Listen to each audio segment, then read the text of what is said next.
Hello everyone, कैसे हो आप सभी लोग। आई होप आप बहुत अच्छे होंगे और अच्छे से तैयारी भी चल रही होगी। सो आज हम करने वाले हैं एसबीआई क्लर्क मेंस का mock test number 2 for the general awareness. अगर आपने इसका फर्स्ट मॉक टेस्ट नहीं दिया है तो आई बटन पे आप क्लिक कर सकते हो, यहाँ पे आपको इसका लिंक विजिबल हो जाएगा। एंड इस मॉक टेस्ट की जो पीडीएफ है वो आपको हमारे टेलीग्राम चैनल पर मिल जाएगी, जिसका लिंक मैंने डिस्क्रिप्शन बॉक्स में ऐड किया हुआ है।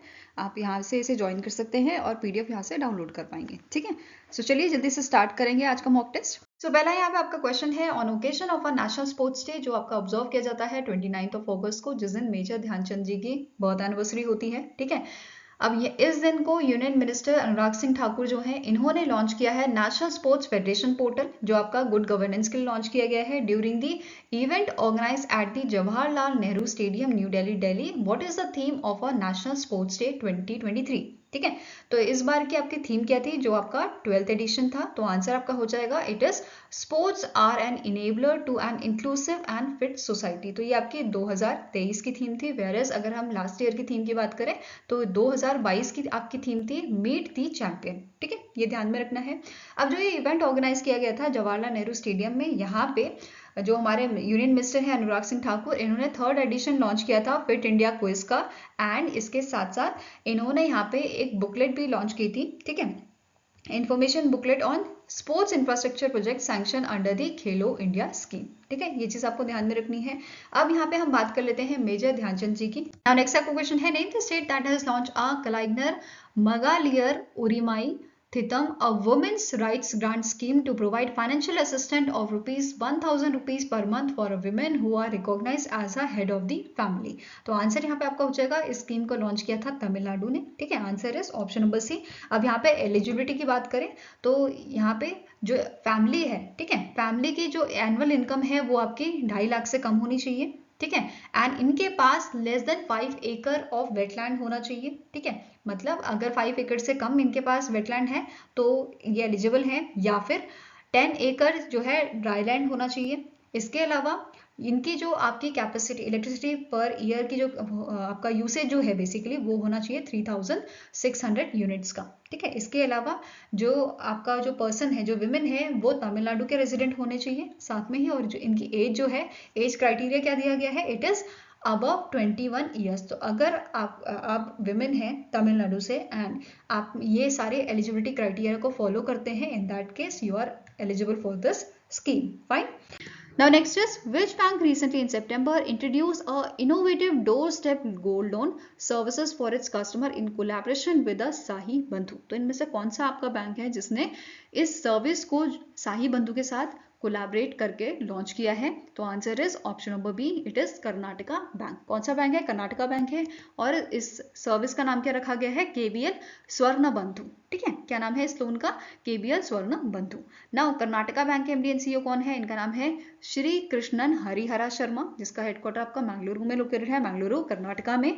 वहीं पे साही बंधु की बात करें, इसके को फाउंडर एंड सीईओ हैं राजेश सेठ, और इसका हेडक्वार्टर आपका गुरुग्राम हरियाणा में है। ठीक है, next is, name the country that recently in August unveiled मोजर 10, the new domestically build attack drone. तो इनमें से कौन सी कंट्री है जिन्होंने रिसेंटली अनवील किया है इस ड्रोन को, जिसका नाम है मोजर 10, जो बेसिकली एडवांस वर्जन या अपग्रेडेड वर्जन है आपका मोजर 6 का। ठीक है, मोजर 6 का। ठीक है, तो कौन सी कंट्री ने इसे रिलीज किया है? Answer here is option number B, that is Iran ने। ठीक है, अब यहाँ पे ईरान के प्रेसिडेंट कौन है ये पूछे जा सकते हैं। इनका नाम है सैयद इब्राहिम रेसी। क्या नाम है इनका? सैयद इब्राहिम रेसी। और इसकी कैपिटल क्या है? तेहरान। ठीक है, नाउ नेक्स्ट आपका क्वेश्चन है, the 27th edition of naval exercise Malabar 2023 was held at east coast of Australia of Sydney between which among the following countries. तो इनमें से कौन सी कंट्रीज हैं जिनके बीच में ये एक्सरसाइज जो है वो आपकी हेल्ड हुई थी? तो देखो, मालाबार जो एक्सरसाइज है इसमें आपका इंडिया इन्वॉल्व था। ठीक है, इंडिया, फिर यूएसए, जापान, और लास्ट कंट्री आपके हो गए ऑस्ट्रेलिया। ठीक है, तो ये 4 कंट्रीज के बीच में ये आपकी एक्सरसाइज हेल्ड हुई थी। तो आंसर यहाँ पे आपका क्या हो जाएगा? Option number A, India, USA, Australia and Japan. ठीक है, आंसर इज ऑप्शन नंबर ए। अब इसके साथ साथ यहाँ पे आपको नोट करना है, जो ऑस्ट्रेलियन आर्मी है उन्होंने पहली बार इस एक्सरसाइज को होस्ट किया था। ठीक है, एंड इंडिया की तरफ से यहाँ पे INS शाद्री, INS Kolkata and P8I maritime petrol aircraft यहाँ पे इस एक्सरसाइज में शामिल हुए थे। ठीक है, Now next question है the International Finance Corporation IFC has received approval from the RBI to acquire up to 9.7% stake in which bank? तो इनमें से कौन से बैंक में स्टेक लेने के लिए 9.7% IFC को अप्रूवल दिया है RBI ने? तो आंसर आपका हो जाएगा it is your federal bank. कौन सा बैंक है? फेडरल बैंक, जिसका हेडक्वार्टर आपका एलुवा केरला में लोकेटेड है। कहाँ लोकेटेड है? एलुवा केरला में, ठीक है। एंड इसके MD and CEO कौन है? इनका नाम है श्याम श्रीनिवासन। क्या नाम है? श्याम श्रीनिवासन। और इसकी टैगलाइन क्या है? Your perfect banking partner, your perfect banking partner, ठीक है, fine. Now next question is the Padma Shri awardee MS Swaminathan recently in September passed away. He was popularly known as father of dash revolution in India. So MS Swaminathan जो है इन्हें father of green revolution बोला जाता है, ठीक है। तो answer is option number ए। अब इन्हें जो है बहुत सारे अवार्ड यहाँ पे दिए गए थे। इंडियन गवर्नमेंट के द्वारा इन्हें पद्मश्री, पद्म भूषण और पद्म विभूषण से सम्मानित किया गया था, ठीक है। पद्मश्री इन्हें दिया गया था 1967 में, 1972 में पद्म भूषण एंड 1989 में पद्म विभूषण, ठीक है। इसके अलावा इन्हें और कौन से अवार्ड दिए गए थे? दैट इज इन्हें जो है वर्ल्ड फूड प्राइज से नवाजा गया था इन 1987। 1994 में UNEP सासाकावा एनवायरमेंट प्राइज इन्हें मिला था। फिर यूनेस्को गांधी गोल्ड मेडल इन्हें दिया गया था 1999 में। एंड सेम ईयर में Indira Gandhi prize for peace, disarmament and development भी इन्हें दिया गया था, ठीक है। 2000 में Franklin D Roosevelt for freedom award दिया गया था। फिर 1971 में Ramon Magsaysay award for the community leadership. Then 2021 में केरला शास्त्र पुरस्कारम जो है वो भी दिया गया था इन्हें एग्रीकल्चर रिसर्च के लिए। देन टाइम मैगजीन ने 20 मोस्ट इन्फ्लुएंशियल एशियन की जो है लिस्ट जारी की थी, जिसमें इन्हें जो है ये मतलब थर्ड इंडियन बने थे जिन्हें इस लिस्ट में शामिल किया गया था after Mahatma Gandhi and Rabindranath Tagore, fine. Now next question है which ministry has launched transforming lives building features skill development and entrepreneurship in Northeast, a skill development program to create robust skill centric and industry ready ecosystem in Northeastern region। तो इनमें से कौन सी ministry ने इसे launch किया है? तो answer आपका हो जाएगा it is ministry of skill development and entrepreneurship. अब जो ये इनिशिएटिव है इसके बारे में डिटेल में देख लेते हैं। इस इनिशिएटिव के तहत 2 लाख स्किल ट्रेनिंग जो है यहाँ पे प्रोवाइड की जाएंगी अंडर दी प्रधानमंत्री कौशल विकास योजना। देन जो नेशनल अप्रेंटिसशिप प्रमोशन स्कीम है इसके अंडर यहाँ पे 30,000 लोगों को जो है एंगेजमेंट यहाँ पे कराई जाएगी। देन 20,000 लोगों को स्किल किया जाएगा, स्किल्ड यहाँ पे बनाया जाएगा अंडर दी जन शिक्षण संस्थान। देन क्वालिटी एनहांसमेंट यहाँ पे किया जाएगा ITIs का under the skill strengthening for industrial value enhancement, ठीक है। देन अगेन यहाँ पे स्ट्रेंथनिंग किया जाएगा पॉलिटेक्निक्स को, और साथ में ही जो स्पेशल प्रोजेक्ट्स होंगे इनको भी यहाँ पे जो है यहाँ पे टेकन अप किया जाएगा for the special needs of the north east region under the संकल्प। संकल्प क्या है आपका? Skill acquisition and knowledge awareness for livelihood promotion. इसके साथ साथ जो स्किल इंडिया इंटरनेशनल सेंटर है ये भी सेटअप किए जाएंगे प्रमोट करने के लिए ओवरसीज जॉब अपॉर्चुनिटीज को, ठीक है। ये क्लियर हुआ आपको? Now next यहाँ पे क्वेश्चन है Dash became the first small finance bank in India to offer 24/7 for 365 days video banking facility to all the customers under प्रधानमंत्री जन धन योजना फॉर फ्री ऑफ कॉस्ट। तो इनमें से कौन सा आपका स्मॉल फाइनेंस बैंक है जिसने इस फैसिलिटी को जो है लॉन्च किया है? तो आंसर आपका हो जाएगा it is AU small finance bank, जिसका हेडक्वार्टर आपका जयपुर राजस्थान में है, ठीक है, जयपुर राजस्थान, ठीक है। इसके करंट MD and CEO कौन है? इनका नाम है संजय अग्रवाल। ये चीज ध्यान में रखनी है। नाउ इसके अलावा यहाँ पे और क्या जो सर्विसेज हैं वो ऑफर की जा रही हैं इस इनिशिएटिव के अंडर, जैसे यहाँ पे जो सेविंग अकाउंट बैंक है वो आप ओपन करवा सकते हो, फिर बुकिंग यहाँ पे कर सकते हो फिक्स डिपॉजिट्स की। इसके अलावा जो फाइनेंशियल ट्रांजेक्शंस होते हैं आपके RTGS या नेफ्ट, इनका फायदा भी आप ले सकते हो। फिर अगर आपको मोबाइल नंबर अपना अपडेट कराना है या एड्रेस अपडेट करवाना है तो वो आप वीडियो कॉल के तहत जो है करवा सकते हो, ठीक है। Now next is name the player who won the ICC Men's One Day International Cricket of the Year, ठीक है। तो इनमें से कौन से आपके क्रिकेटर हैं जिन्हें ये अवार्ड दिया गया है? ठीक है, ICC Men's One Day International Cricketer of the Year award, तो ये दिया गया है विराट कोहली को, ठीक है। आंसर इज ऑप्शन नंबर ए। अब इन्हीं के साथ यहाँ पे जो T20 international cricketer of the year हैं ये बने हैं सूर्य कुमार यादव, ठीक है। नाउ यहाँ पे बाकी लिस्ट अगर देखें तो डिफरेंट कैटेगरीज में अवार्ड दिए गए हैं, जैसे यहाँ पे ICC men's test cricket of the year award दिया गया है ऑस्ट्रेलिया के उस्मान ख्वाजा को, ठीक है। ऐसे ही डिफरेंट डिफरेंट कैटेगरीज यहाँ पे है। विमेंस की बात करें तो women's ICC women's ODI cricket of the year दिया गया है श्रीलंका की चैमरी अथापुथु को, ठीक है। देन आईसीसी विमेंस टी20 international cricket of the year 2023 का ये अवार्ड दिया गया है वेस्ट इंडीज के हैले मैथ्यूज को, ठीक है। इसके अलावा यहाँ पे ICC men's test team of the year ये भी अवार्ड दिया गया है, जिसमें 11 यहाँ पे प्लेयर सेलेक्ट किए गए हैं, जिसमें से 2 आपके इंडियन प्लेयर हैं, जैसे रविंद्र जडेजा हो गया और आर अश्विन, ठीक है। Then ICC men's ODI team of the year की बात करें तो इसमें इंडिया के 5 प्लेयर हैं, ठीक है। जैसे आपके हो गए रोहित शर्मा, ठीक है, जो कैप्टन है, फिर शुभम गिल, फिर मोहम्मद सिराज, कुलदीप यादव, मोहम्मद शामी, ठीक है। देन आईसीसी मेंस टी20 international team of the year, इसमें शामिल हुए हैं इंडिया के यशस्वी जायसवाल, ठीक है, सूर्य कुमार यादव, रवि बिश्नोई एंड अर्शदीप सिंह, ठीक है। नेक्स्ट आपकी कैटेगरी आती है ICC women's ODI team of the year, इसमें इंडिया का कोई भी प्लेयर शामिल नहीं हुआ है, ठीक है। वहीं पे अगर हम आईसीसी विमेंस टी20 international team of the year की बात करें तो इसमें इंडिया की सिर्फ एक प्लेयर शामिल की गई है, दीप्ति शर्मा, ठीक है। Now next is which among the following university topped the QS World University Ranking Sustainability 2024? तो इनमें से कौन सी ऑर्गेनाइजेशन है जिन्होंने टॉप किया है, जिस यूनिवर्सिटी ने टॉप किया है QS वर्ल्ड यूनिवर्सिटी रैंकिंग को, ठीक है। बेसिकली ये रैंकिंग आपको बताती है कि वर्ल्ड में कौन सा इंस्टीट्यूशन आपका सबसे बेहतर है, सबसे अच्छा है, ठीक है। तो आंसर यहाँ पे आपका हो जाएगा that is the list was topped by the university of Toronto, जो आपकी कनाडा की आपकी यूनिवर्सिटी है, ठीक है। वहीं पे अगर टॉप 5 यूनिवर्सिटीज़ की बात करें तो फर्स्ट नंबर आपकी यूनिवर्सिटी ऑफ टोरंटो थी, second was your university of California, third आपका था university of Manchester, fourth is your university of British Columbia, again university of your Canada. Then fifth number पे आपका था यूनिवर्सिटी ऑफ ऑकलैंड, जो New Zealand की आपकी university थी, ठीक है।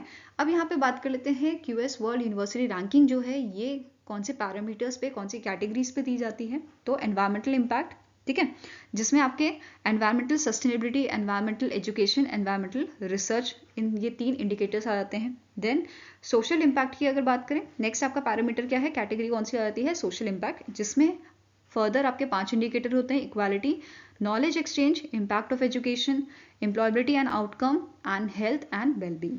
देन गवर्नेंस की बात करें तो it includes your indicators related to good governance such as ethics, hiring practices, transparency and decision making। तो ये आपके जो है की कैटेगरीज या आपके परफॉर्मेंस कैटेगरीज रहते हैं, जिस पे बेस यहाँ पे रैंकिंग दी जाती है, ठीक है। नाउ अगर इंडियन यूनिवर्सिटीज़ की बात करें तो टॉप इंडियन यूनिवर्सिटीज़ इंडिया जो है ये आपकी यहाँ पे है, जैसे यूनिवर्सिटी ऑफ दिल्ली हो गया आपका, DU जो है टॉप यूनिवर्सिटी रहा था, जो इंडियन यूनिवर्सिटीज़ थी। टोटल 56 इंडियन यूनिवर्सिटीज़ ने इस लिस्ट में जो है जगह बनाई है, जिसमें से टॉप किया है आपका यूनिवर्सिटी ऑफ दिल्ली ने, और इसकी रैंक है ग्लोबल रैंक 220 रैंक, ठीक है। फिर IIT बॉम्बे आपका आ जाता है 333 रैंक पे, 344 पे आ जाता है IIT मद्रास, ठीक है। 349 रैंक आपकी थी IIT खड़गपुर की एंड 387 रैंक थी IIT रुड़की की। तो ये टॉप यूनिवर्सिटी रही थी आपकी इस लिस्ट में इंडिया की, ठीक है। नाउ अब टोटल 56 इंडियन यूनिवर्सिटीज इसमें शामिल हुई थी, जिसमें से 22 यूनिवर्सिटीज ऐसी थी जो टॉप 700 में आई हैं, ठीक है। And IIT Bombay, IIT Madras, IIT Kharagpur, IIT Roorkee जो है ये आपके ग्लोबली 400 के अंडर ये आपकी सारी यूनिवर्सिटीज आ गई थी, ठीक है। इसके अलावा अगर एनवायरमेंटल सस्टेनेबिलिटी इंडिकेटर की बात करें तो 4 इंडियन यूनिवर्सिटीज़ जो हैं इस इंडिकेटर में फीचर की गई थी among the top 10, top 100, fine. यहाँ पे आप पूरी लिस्ट देख सकते हो। वेलेरा इंस्टीट्यूट ऑफ टेक्नोलॉजी, इसकी 49th रैंक थी यहाँ पे globally in category and rank 10 in the Asia, ये भी आपको यहाँ पे याद रखना है, ठीक है। इसके अलावा जो IIT दिल्ली है ये एनवायरमेंटल रिसर्च इंडिकेटर जो था उसमें यहाँ पे काफ़ी अच्छी इसकी रैंक रही थी, ठीक है। फिर मणिपाल अकेडमी की अगर बात करें एंड यूनिवर्सिटी ऑफ दिल्ली की बात करें तो इनकी रैंक कितनी थी 111th and university of Delhi की रैंक थी आपके यहाँ पे 167th rank among the top 200 in a good governance, ठीक है। नाउ नेक्स्ट इज DU जो है ये आपका 30th इसकी रैंक रही थी अगर हम एशियन यूनिवर्सिटीज़ की बात करें, ठीक है। तो ये भी आपको पूछा जा सकता है। इसके अलावा टोटल यहाँ पे टोटल जो है 4 एशियन यूनिवर्सिटी जो है यहाँ पे रही थी, जो वर्ल्ड की टॉप 50 यूनिवर्सिटीज़ में काउंट होती हैं। कौन कौन सी ये आपकी एशियन यूनिवर्सिटी हैं? पहली आ जाती है आपकी जापान की university, university of Tokyo, then national university of Singapore, फिर Seoul national university South Korea and Nanyang technology university Singapore. तो ये आपके टॉप 4 ऐसी यूनिवर्सिटी हैं, एशियन यूनिवर्सिटी, जो आपके वर्ल्ड की एशिया की टॉप 50 यूनिवर्सिटीज में आती हैं। ठीक है, now next is which country commence the operation of a world's first 4th generation nuclear reactor. तो इनमें से कौन सी कंट्री है जिसने रिसेंटली कमर्शियल ऑपरेशन जो है स्टार्ट कर दिया है वर्ल्ड की first 4th generation nuclear reactor का? तो आंसर आपका हो जाएगा, it is option number D, that is China. ठीक है, चाइना ने इसका ऑपरेशन स्टार्ट कर दिया है of a 200 megawatt high temperature gas cooled reactor plant का, जो आपका लोकेटेड है शेंडोंग चाइना में। ठीक है, the plant was jointly developed by the state run utility, जिसका नाम है हुआनिंग शिंगवा university and China national nuclear corporation. ठीक है, इसके साथ साथ यहाँ पे चाइना का जो टारगेट है ये भी आपको ध्यान में रखना है। चाइना का टारगेट है कि 2035 तक इनको 10% इलेक्ट्रिसिटी जो है प्रोड्यूस करनी है इस प्लांट से। ठीक है, एंड 18% बाय द 2060। ठीक है, now next is in January 2024 Indian Navy in collaboration with the BrahMos Aerospace Private Limited test fired an extended range BrahMos supersonic cruise missile. What is the range of a BrahMos extended range? ठीक है, तो जो आपके यहाँ पे test किया गया है ब्रह्मोस मिसाइल का, ठीक है, इसकी एक्सटेंडेड रेंज कितनी रखी गई है? इट इज 450 to 500 किलोमीटर, 450 से 500 किलोमीटर इसकी रखी गई है। और अगर हम यहाँ पे बेस वर्जन की बात करें, बेसलाइन वर्जन की, जिसका टेस्ट 2001 में किया गया था, ठीक है, इसका यहाँ पे रेंज आपका है इट इज 290 किलोमीटर्स। ठीक है, नाउ ब्रह्मोस जो ब्रह्मोस मिसाइल है, इसे डेवलप किसने किया है? ब्रह्मोस एरोस्पेस प्राइवेट लिमिटेड ने, जो जॉइंट वेंचर है रशिया की कंपनी एनपीओ मेशिनोस थ्रोयेनिया एंड डीआरडीओ। ठीक है, नाउ नेक्स्ट आपका क्वेश्चन है, the SEBI has extended the timeline for market rumour verification for top 100 companies from 1 February 2024 to dash.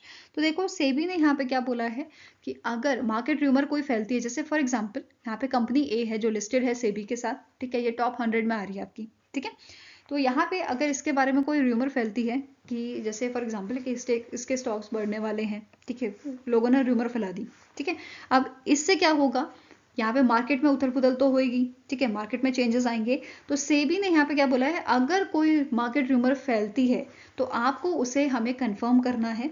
ठीक है, कंफर्म आप करो, अगर सही है तो कंफर्म करो, नहीं है तो डिनाई करो, मतलब उसके बारे में क्लैरिफिकेशन यहाँ पे सेबी को देनी है इस कंपनी के द्वारा। ठीक है, अब इसी के लिए यहाँ पे इन्होंने क्या बोला है कि यहाँ पे टाइमलाइन इन्होंने एक्सटेंड कर दी है 1 फरवरी 2024 से 1 जून 2024 तक। ठीक है, इनिशियली जब इसको लाया गया था इसमें टाइमलाइन दी गई थी आपकी 1 अक्टूबर 2023 की, फिर इसे फर्दर 1 फरवरी तक किया गया था एक्सटेंड।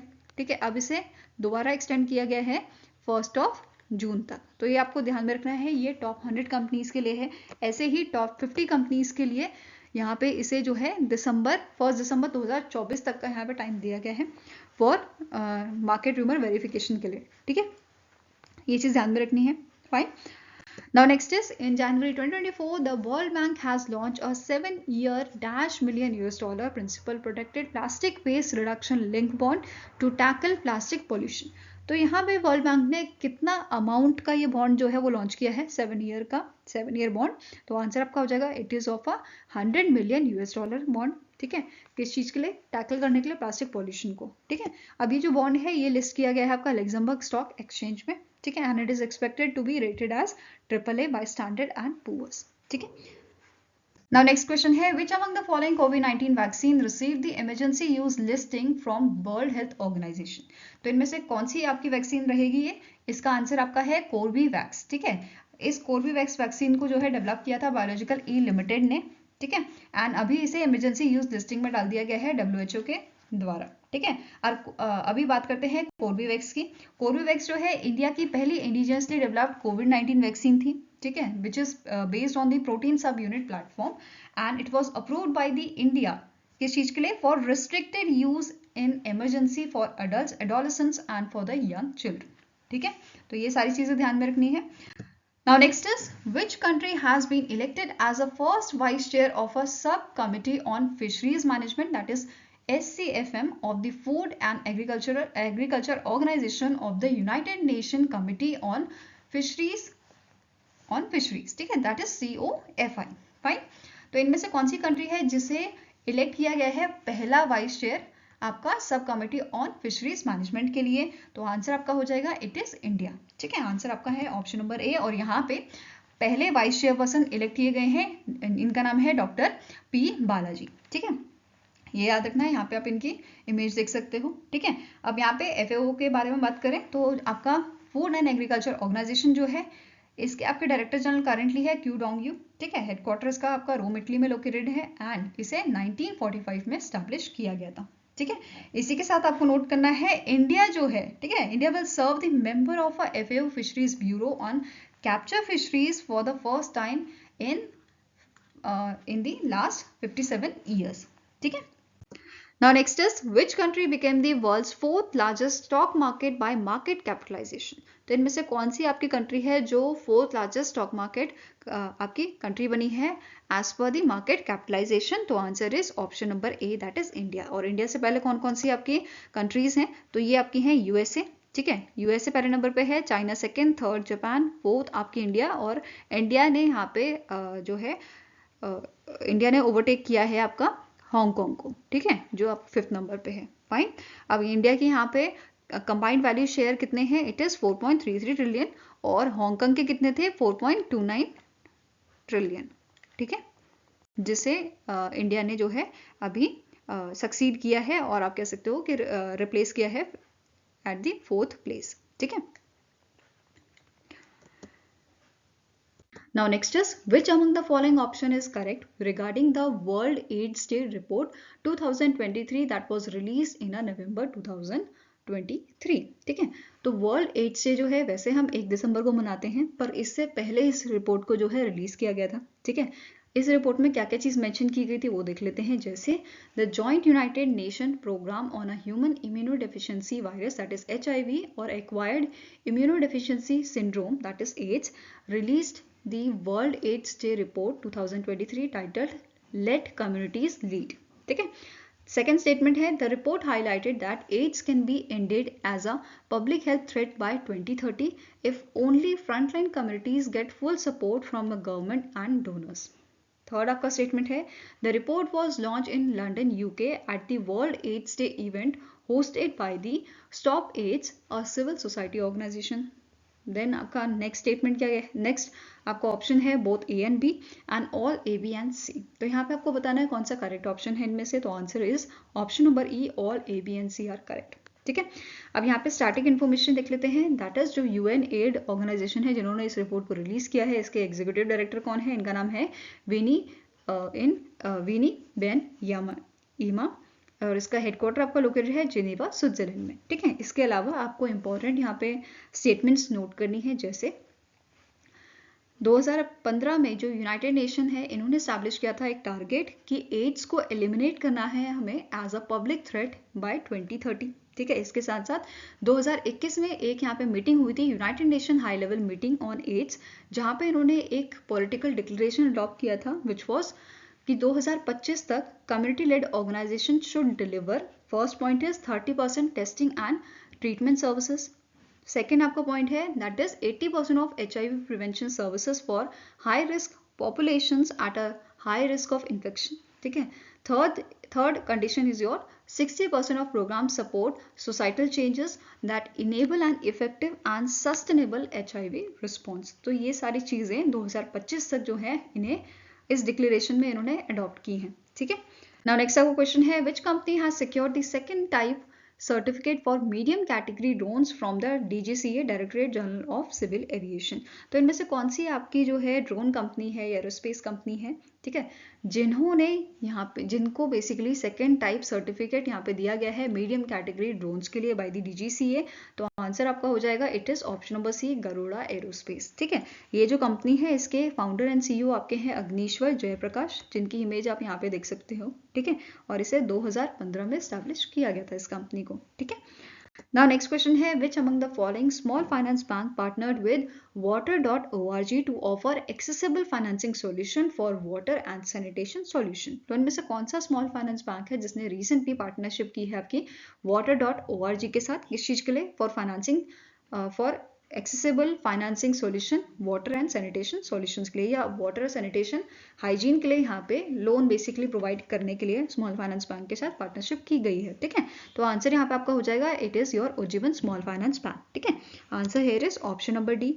अब यहाँ पे जो ये स्मॉल फाइनेंस बैंक है ये यहाँ पे 6,000 से लेके 1 लाख तक का जो लोन है वो यहाँ पे प्रोवाइड करेगा। ठीक है, एग्जिस्टिंग और उसके न्यू कस्टमर्स के लिए जिन्हें कंस्ट्रक्ट या रेनोवेट करना है वाटर एंड सैनिटेशन फैसिलिटीज को। ठीक है, इसके साथ साथ यहाँ पे अगर हम बात करें 2022 का डेटा जो है, तो इस बैंक ने लगभग 5,000 वाटर एंड सैनिटेशन लोन यहाँ पे प्रोवाइड किए थे with a worth of ₹30 crore for supporting its customer and to construct sanitation facilities in line with the government स्वच्छ भारत मिशन।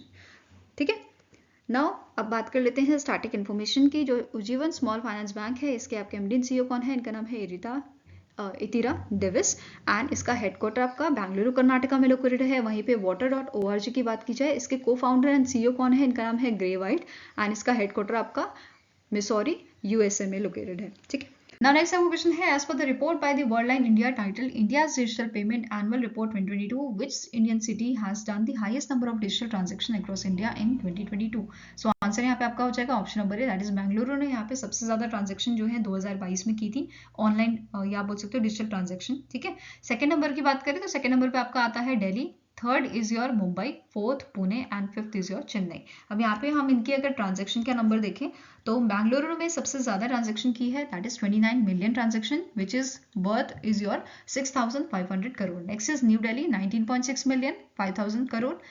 नेक्स्ट आपका है मुंबई, मुंबई ने की है 18.7 मिलियन ट्रांजेक्शन। ठीक है, पुणे ने की है 15 मिलियन ट्रांजेक्शन एंड चेन्नई ने की है 14.3 मिलियन ट्रांजेक्शन। ठीक है, तो यहाँ पे आप देख सकते हो कि कितनी ट्रांजेक्शन इन्होंने की है। ठीक है, इसके साथ साथ अगर हम टॉप स्टेट्स की बात करें, टॉप स्टेट्स और यूटी फिजिकल टच के टर्म में, तो सबसे पहले नंबर पे आपका केरला आता है, then Maharashtra, Tamil Nadu, Karnataka, Uttar Pradesh, Delhi, Telangana, Gujarat, West Bengal and Punjab. Next अगर हम यहाँ पे सिटीज की बात करें तो सबसे पहला नंबर आपका वही बेंगलुरु, दिल्ली, मुंबई, पुणे, चेन्नई। ठीक है, नेक्स्ट हैदराबाद, एर्नाकुलम, त्रिवेंद्रपुरम, थ्रिशूर एंड कोयम्बटूर। ठीक है, इसके साथ साथ आपको यहाँ पे देखना है कि आपके बाकी यहाँ पे हाइलाइट्स क्या थी इस रिपोर्ट की।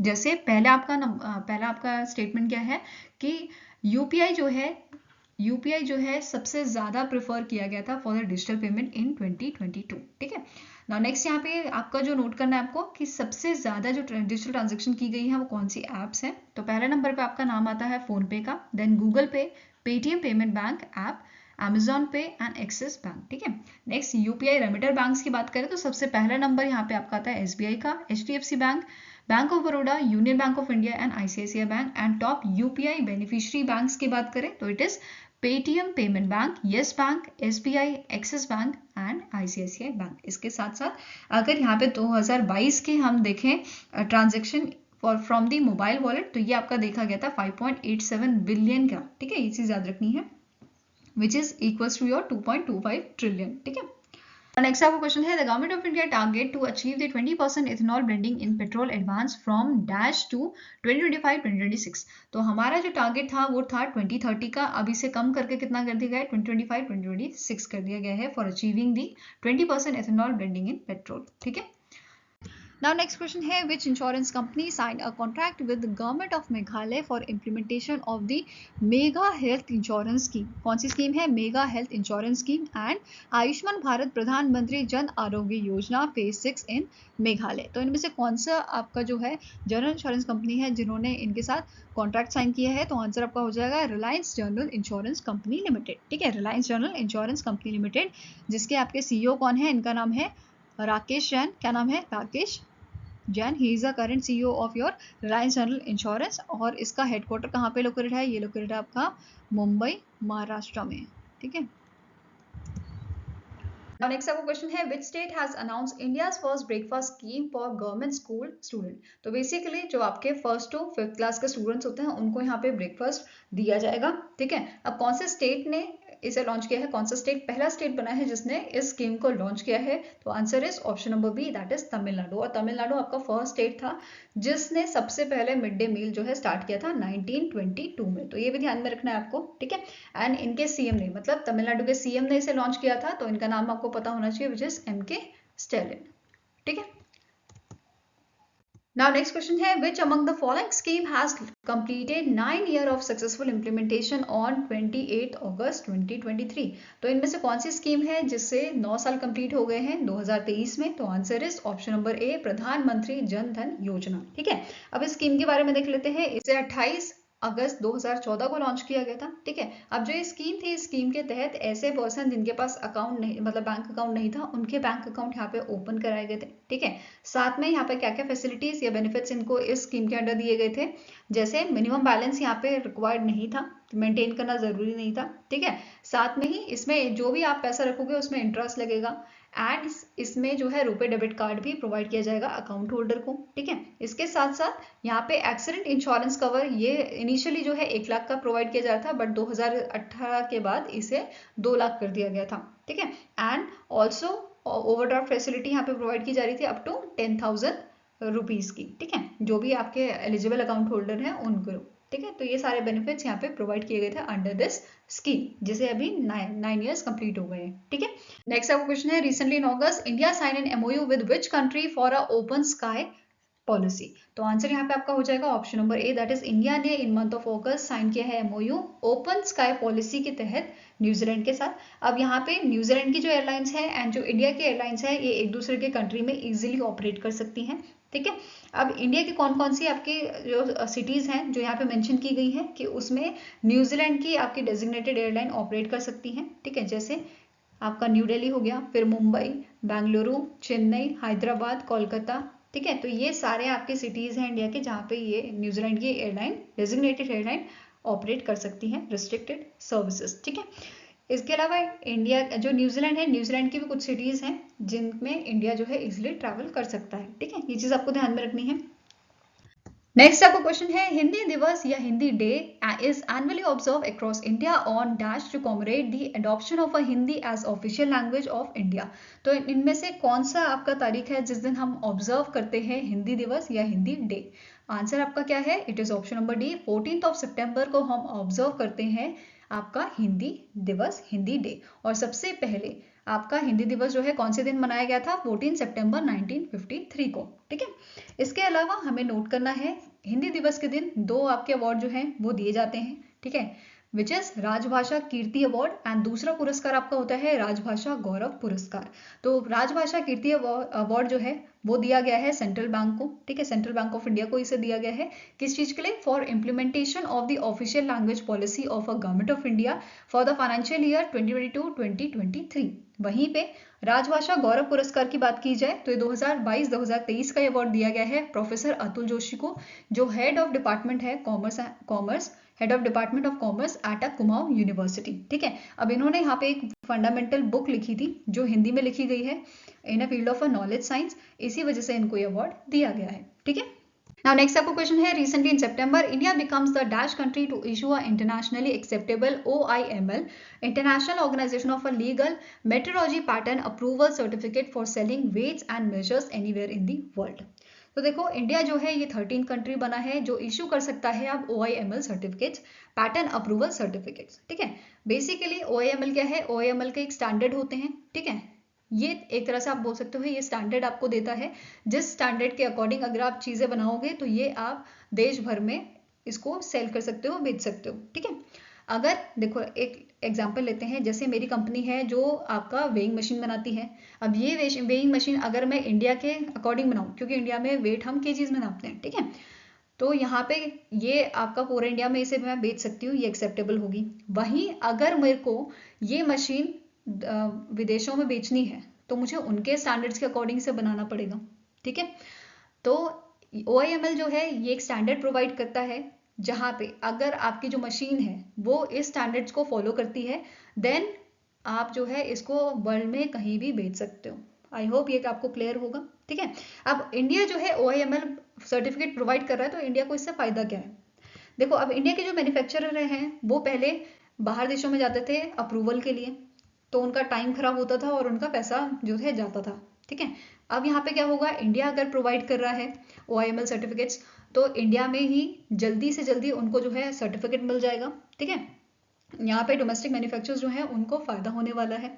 इसके अलावा इंडिया के आसपास ऐसी कंट्रीज़ जो इस सर्टिफिकेट्स को अप्रूवल मतलब नहीं देती हैं, या उनके पास अभी अथॉरिटी नहीं है इस सर्टिफिकेट को देने के लिए, वो भी इंडिया के पास आएंगे और इंडिया के पास जो है रेवेन्यू जो है वो जनरेट होगा। ठीक है, ये चीज़ क्लियर है। नाउ अब OIML के बारे में देख लेते हैं। OIML जो ऑर्गेनाइजेशन है, ये एक इंटर गवर्नमेंटल ऑर्गेनाइजेशन है जिसे 1955 में स्टार्ट किया गया था। ठीक है, स्टैब्लिश किया गया था 1955 में, और इंडिया इसका मेंबर बना था 1956 में। तो ये दोनों चीज़ याद रखनी है, 1955 में बना था ये, और 1956 में इंडिया मेंबर भी बन गया था। करंटली इसके 63 मेंबर स्टेट्स हैं एंड 64 कॉरस्पॉन्डिंग मेंबर्स हैं, मतलब कि यहाँ पे OIML का जो वैलिडेशन है ये उसको मानते हैं। ठीक है, ये ध्यान में रखना है। अब OIML जो है ये जो है कहाँ पे स्थित है, या इसका हेडक्वार्टर कहाँ पे है, तो ये लोकेटेड आपका पेरिस, फ्रांस में। ठीक है, इसके अलावा हमने यहाँ पे बात की कि इंडिया जो है 13th कंट्री बना है, तो इंडिया से पहले 12 कौन सी कंट्रीज थी जो OIML सर्टिफिकेट देती रही हैं या देती आई हैं। तो ये आ जाती है आपके ऑस्ट्रेलिया, स्विट्जरलैंड, चाइना, चेक Republic, Germany, Denmark, France, UK, Japan, Netherland, Sweden, Slovakia. तो ये सारी आपकी कंट्रीज हैं जो इंडिया से पहले इस सर्टिफिकेट्स को प्रोवाइड करती थी, देती थी। आई होप ये क्लियर होगा।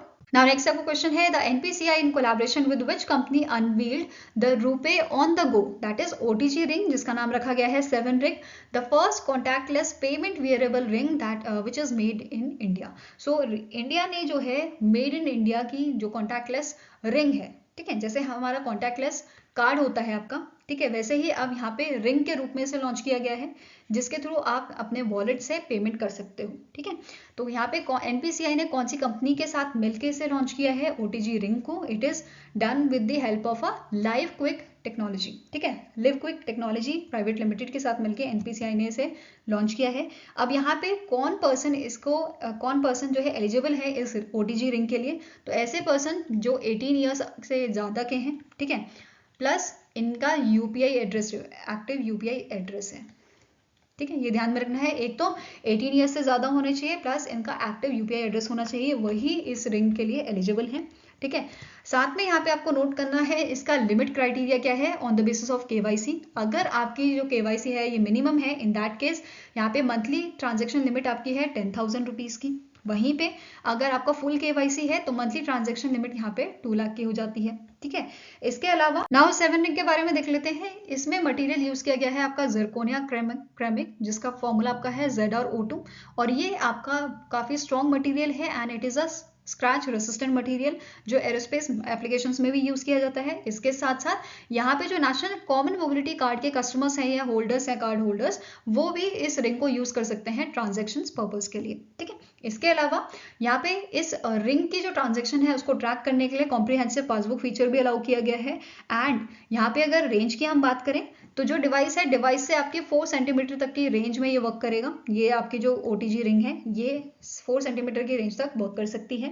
इसके अलावा इस रिंग को हम यूज कर सकते हैं लेस देन 5,000 की जो पेमेंट है या ट्रांजेक्शन है उसमें विदाउट OTP और अ पिन। ठीक है, बिना पिन और OTP के या स्मार्टफोन एप्लीकेशन के जरूरत इसमें नहीं है, अगर आपका जो ट्रांजेक्शन है वो लेस देन 5,000 का है।